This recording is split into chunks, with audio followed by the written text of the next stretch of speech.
What's good, y'all? Welcome back to the Anyway podcast. Bring as your co-host, Tyler. Here, my man, Trey. You. And Trey, what you got on the docket today, man? So for today's topic, guys, is personal growth, a good dating strategy. Now, I'm all for personal growth. That's a wonderful thing. That's something that everyone should participate in, men and women alike. Facts. Unfortunately, I'm not so certain it's the best dating strategy. No? So here's the thing about it, at least how I'm thinking about it. Okay. In your early 20s, these are the times where you need to go out there and, one, of course, personal growth, but two, try to meet new people, whether that be guys or girls, going out there making new friends, building new relationships, networking.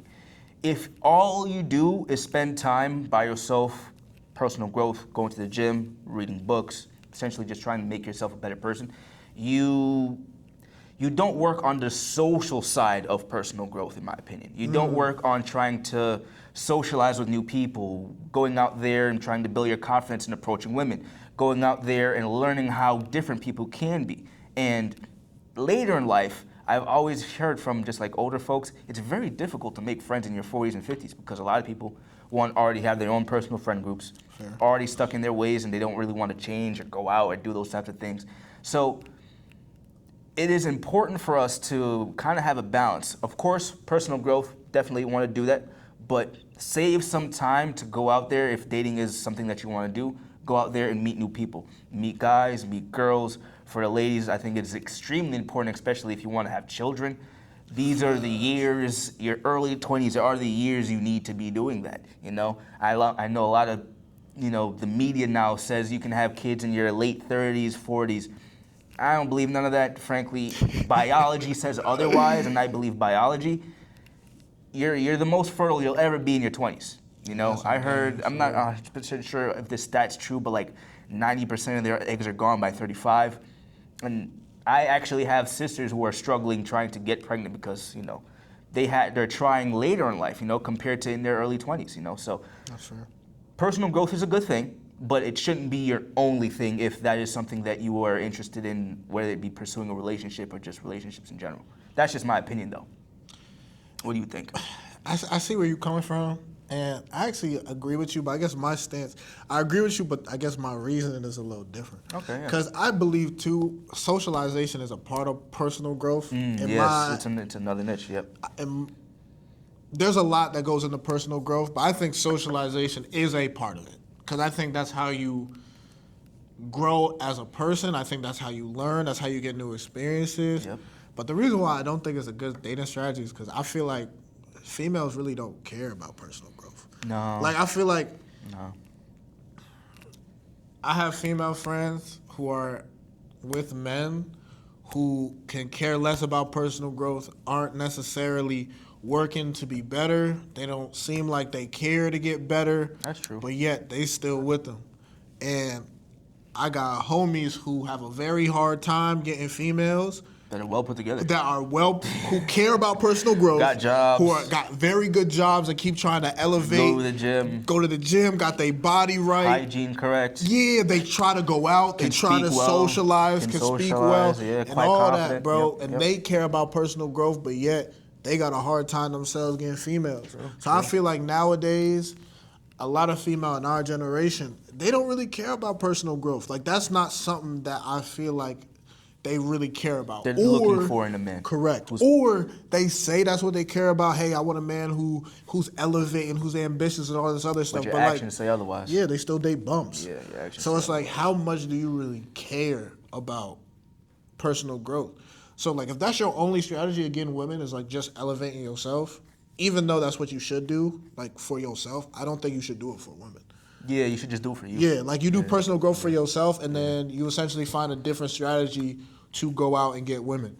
But I don't think a lot of women really care about personal growth per se, so it's like, I'm not going to say... Because your personal growth don't, in the moment, benefit them, and I think that's why they don't care, I think in the latter portion of, like, the relationship, it will, because, like, you'll be a successful guy, well-adjusted, you'll probably make a good father and all that type of stuff, but modern women aren't really thinking long-term. They're more thinking... At least the young ones. Yeah, they're more thinking, Is it fun now? You know, Yeah. like what's And the vibe? I hear that a lot. I do know. Yeah, you know, what's the vibe? What's the vibe? Yeah, it's like I do also we're just notice. vibing. I feel like men who are really into personal growth aren't necessarily as fun, aren't as excited. Yeah, because you're more structured. You're Yeah, more you're stable. more You don't want to go out on the disciplined, yeah. weekends. You want to stay in and focus on what's the important things to On do. my work, on you're less building. likely to spend money on things that you don't really think are necessary. 100%. You spend money on things that you actually think can benefit you. And I think guys, and that's not fun. Guys who don't care as much about personal growth, they might be, they're less disciplined. So because of that, they might be a little bit more spontaneous. They might be a little bit more exciting and Unpredictable. Unpredictable, a little bit more reckless. But sometimes like recklessness and looseness is exciting. You know what I mean? You bring this certain level of unpredictability. You play with their emotions much more than someone who is more stable. Exactly. Because he wants you to be stable, so he's not going to play with your emotions like that. Exactly. You bring a little bit more drama to the equation. You're able to, like you said, feed off of. You're able to play with that woman's emotion much more, which is much more exciting compared to somebody who is very focused, goal-oriented, working on themselves. Yeah. They don't want that chaos in their life. Yep. They don't want all that. Not saying they don't want excitement in their life, but they definitely want life to be much more structured, disciplined. I wake up at this time, I do this. You got a I regimen. have this. You have a regimen. That's not fun. At least for like a 23-year-old woman. Nah. That's not fun. Now, for a 30-year-old woman who wants to have a life and all that other Stability. stuff, you need that type of regimen that's what in you're order looking to, for, 100%. Especially if you have kids, bro. You can't have chaos when you're trying to raise kids. Exactly. Kids especially need the Need that stability in their regimen. life, you know? They 100. need the regimen. They need to see, okay, we're doing this at this time, this at this time, this at this time. And that's just what they used to because that's just growth. 100%. That's just how you grow. 100%. But I do think it's a trash dating strategy. For someone who is an advocate of personal growth, and I think that's what you should be doing. Yeah, absolutely. If you're doing that just to get women, and that's your strategy, like, hey, I'm going to do all this and I'm going to get, good luck, my friend. Yeah, you can't focus on yourself if you want to date. If you want to date, you can't just be like, I'm going to focus on myself and make myself better for the next 10 years. Well, I mean, you're essentially just taking yourself off the dating market for the next 10 years. Pretty much. You know, and if you do that, you kind of lose with the times. You don't kind of gain what is currently going on in the, frankly, dating market, At the end of the day, dating market, at least in today's world, bro, it's a game. Yeah. You got to play the game, And you could try to play it by your own rules, and you might get lucky, but if 9 out of 10 you're going to be playing by your own rules, and you finna lose. Like, you finna lose the game, unfortunately. You can also just choose not to play. It's up to you. Yeah, true, but then at that point, you might not get no females. Yeah. So what you want? Yeah. What's important to you? What's important, Females might be important to you now, so you play the game. Females might not be important to you now, so you don't play the game. Maybe you decide you'll play the game later on, when you might have built a stable foundation for yourself to where you can now go out and maybe be a little bit more reckless, have a little bit more fun, and it might not hurt you as much. True. But there's a sacrifice in that of itself, because I've heard a lot of successful men say they've built their version of their own empire, but now it's kind of harder to find a woman who's genuine with them because you don't know if she truly wants you or what you built, True. Compared to if you found her now and y'all work together, it's a lot easier because she wanted you before you were nobody. Yeah, but that's the one advantage of, I guess, getting a girl now when you're young. You get a girl when you broke, and then you get money, and she's still with you.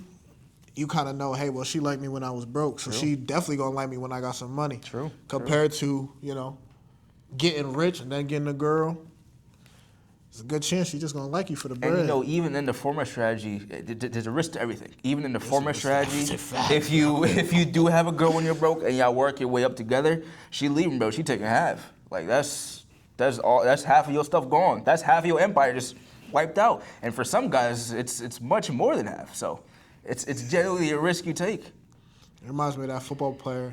I don't know if y'all know this, but like Puka Nacua, the wide receiver for the Los Angeles. His situation is crazy because she's just a girlfriend. Bro, he has a girlfriend. Homie hadn't even got the deal yet. Bro, he hasn't signed a big contract, but a big contract coming up. But he has a girlfriend, and all of a sudden now, because she know the contract coming, she's now they have an unborn baby. She wants to get a DNA test for that to make sure to It's prove his, that it's his. which she know it She is. wants, facts, you do know it's his, Yeah, bro, because she the one requesting the DNA women who test, request bro. that, they know it is. Otherwise, she wouldn't want it. Otherwise, she would not bro. want it.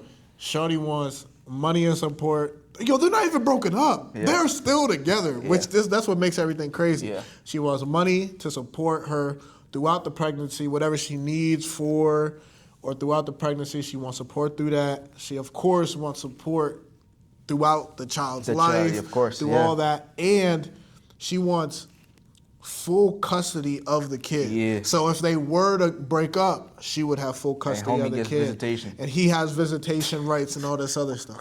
Mind you, 1, they're not married. 2, they're still dating. She requested all this and they're still freaking dating. They're not even broken up and she requested this. Yeah. So, Be careful, boys. yeah, be careful, bro. It's a cold world, It's a bro. risk you take. It's a risk you take. It's a cold world. It's a risk you take. But it's hard. I don't think personal growth is the best data strategy, but at the same time, I do think you should continue to work on yourself for you. Absolutely. Because I agree with at that. the end of the day, you should really work to be the best version of yourself, at least for yourself. For yourself, and man. for society. Also for your family. I know not everybody has family, but like those who are blessed with a family, those people love you unconditionally. So you should at least work to be great for them, to look out for them and to help them. I agree. Thank you guys for watching. We appreciate you guys. Like, comment, subscribe, all that fun stuff. And we'll see you in the next one. That was a good one.